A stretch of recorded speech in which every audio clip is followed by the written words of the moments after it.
sige lang ilabas mo.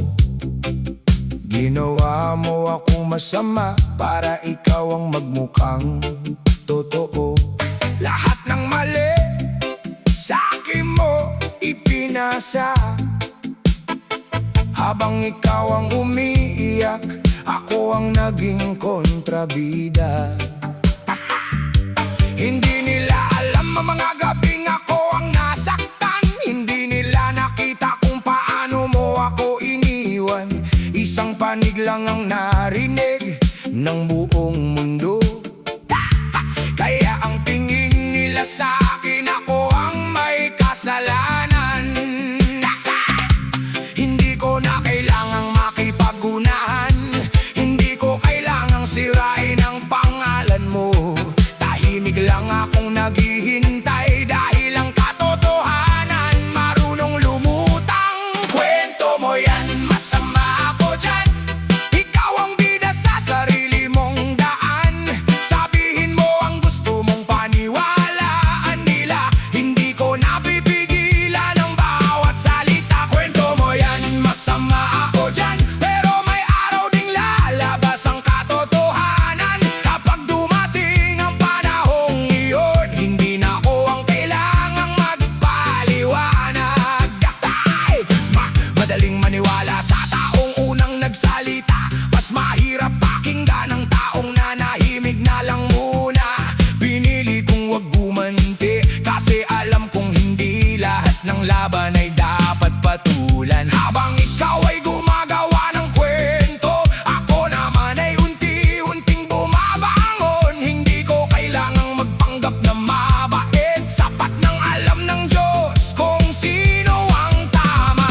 Sige, ibato mo lahat ng sisi. Parang ako lang ang dahilan ng bawat bighati. Pero sa bawat kasinungalingang binibitawan mo, mas lalo mong inilalayo ang sarili mo sa totoo. Hindi ako perpekto, may mali rin ako. Pero hindi lahat ng kasalanan ay dapat akuin ko. Balang araw malalaman din nila kung sino talagang nagsuot ng maskara. Panahon ang husga sa ating dalawa. Hindi ang chismis, hindi ang haka-haka. Tahimik man ako ngayon, hindi ibig sabihin na ako ang natalo. Kwento mo yan, masama ako dyan. Hanggang dyan na lang ba ang kaya mong ipaglaban? Ako'y tatahimik pero hindi susuko. Dahil ang katotohanan ay hindi habang buhay maitatago. Yan, masama ako dyan. Pero darating din ang araw ng katotohanan. Kapag bumaliktad ang panahon, hindi na ako ang kontrabida.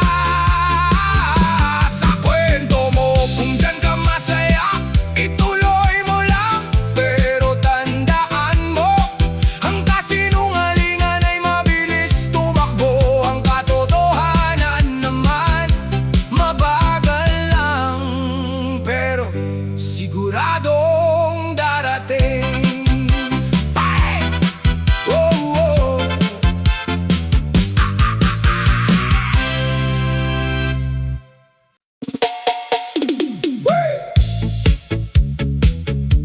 Hindi lahat ng narinig mo ay totoo.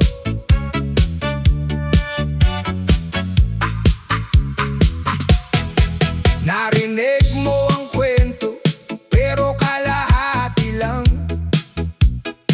May mga bahaging itinago, may mga salitang kulang. Mabilis kang naniwala sa unang nagsalita. Hindi mo na hinintay ang kabilang panig na magpaliwanag pa. Sa bawat tingin mo sa akin, may paghusga na agad. Parang wala na akong karapatang magsalita at lumaban. Hindi mo alam ang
May mga taong mahusay gumawa ng eksena, kayang gawing bayani ang sarili sa harap ng madla. Habang ako piniling manahimik, hindi dahil talunan kundi ayokong makisabay sa paninira. Kung alam mo lang ang mga gabing ako'y wasak, kung paano ko pinulot ang sarili kong pangarap. Hindi mo sana ko basta hinusgahan, batay lang sa narinig mong kwento ng iba. Hindi lahat ng maingay ay may punto, hindi lahat ng sikat ay nagsasabi ng totoo. Minsan ang tahimik ang may pinakamabigat na dahilan, pero pinili na lang niyang wag nang lumaban. Hindi ako santo, may mali rin ako na nagawa, pero hindi ibig sabihin ako na ang may sala sa lahat ng problema. Kung gusto mong malaman ang totoo, pakinggan mo rin ang taong hindi sumisigaw sa mundo. Darating ang araw na lalabas din ang lihim, unti-unting mabubuo ang piraso ng katotohanan. At sa araw na iyon, hindi na ako ang kailangang magpaliwanag. Hindi lahat ng narinig mo ay totoo. Minsan ang totoo ay tahimik lang sa isang sulok ng mundo. Bago mo ako tawaging masama, siguraduhin mong alam mo ang buong istorya. Hindi lahat ng narinig mo ay totoo, kaya wag agad maghusga sa isang tao kapag nagsalita na ang katotohanan. Lahat ng kasinungalingan ay tuluyang mawawala. Makinig ka sa magkabilang panig, dahil ang katotohanan ay hindi nabubuo sa iisang kwento lamang.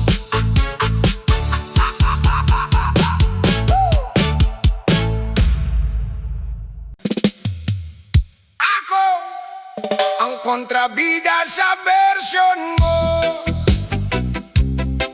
Oh, oh, yeah. Pa-pa-pa-pa-ida.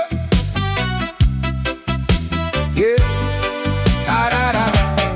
Sa bawat kwento mong ikinukwento sa iba, ako ang laging may kasalanan, ikaw ang kawawa. Binura mo ang mga pagkakamali mong ginawa, para lang magmukha kang malinis sa mata nila. Madaling gumawa ng sariling bersyon kapag alam mong wala na akong depensa ngayon, habang ikaw ay humihingi ng simpatya. Ako na may tahimik na pinapasan ng lahat ng paratang. Hindi ako perpekto, hindi rin banal, pero hindi rin ako ang taong inilalarawan mo. May katotohanan kang itinago, at iyon ang hindi mo kayang aminin. Ako ang kontrabida sa bersyon mo, ako ang dahilan ng bawat luha mo. Pero bakit ang totoo'y hindi mo maikwento? Bakit ang mali mo'y hindi mo maisama rito? Ako ang kontrabida sa bersyon mo, pero hindi ako ang kontrabida sa totoong istorya. Balang araw kapag nagsalita ang panahon, lalabas din ang buong katotohanan. Hindi ko hiniling na ako'y husgahan, batay lang sa isang kwentong kulang ang laman. May mga gabing ako ang umiiyak, habang ikaw ang pinapaniwalaan ng lahat. Tahimik akong umalis para matapos ang gulo, hindi dahil talo kundi pagod na ako. Ayoko nang makipagpalitan ng paninira, dahil hindi dyan nasusukat ang pagkatao. Sige lang, ikalat mo ba ang bersyon mo? Kung dyan ka mapapanatag, wala na akong tutol. Pero tandaan mo, may mata ang langit at may oras na inilalangtad ang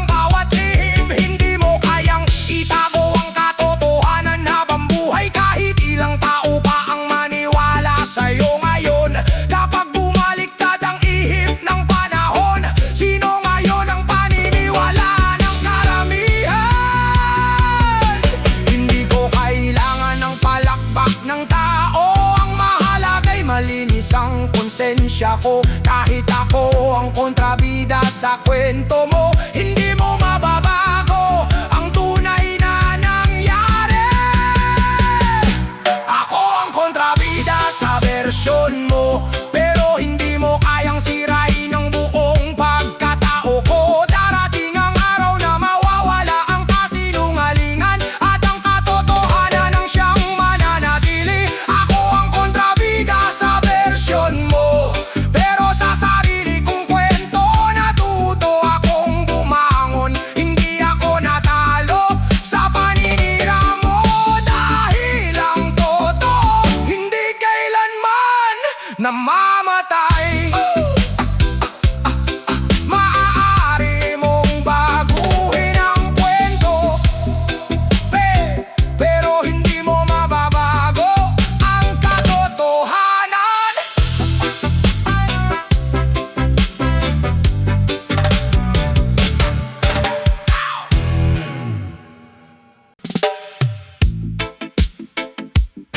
Tahimik lang ako, hindi dahil guilty. Tahimik lang ako, hindi dahil may tinatago. Napagod lang akong ipaglaban ang sarili ko. Lahat ng paliwanag, binaliwala lang ninyo. Kaya pinili kong manahimik kaysa makipagtalo. Habang ikaw ay abala sa pagsira ng pangalan ko, ako naman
nahahabulin ang paniniwala ng tao. Pagod na akong ipaliwanag ang bawat kwento. Kung gusto nilang maniwala sa sinabi mo, hahayaan ko na lang ang panahon ang sumagot. Maraming umalis nang hindi man lang nagtatanong. Maraming tumalikod dahil sa mga bulong. Masakit po pero natutunan kong tanggapin na hindi lahat ng mawawala ay dapat pang habulin.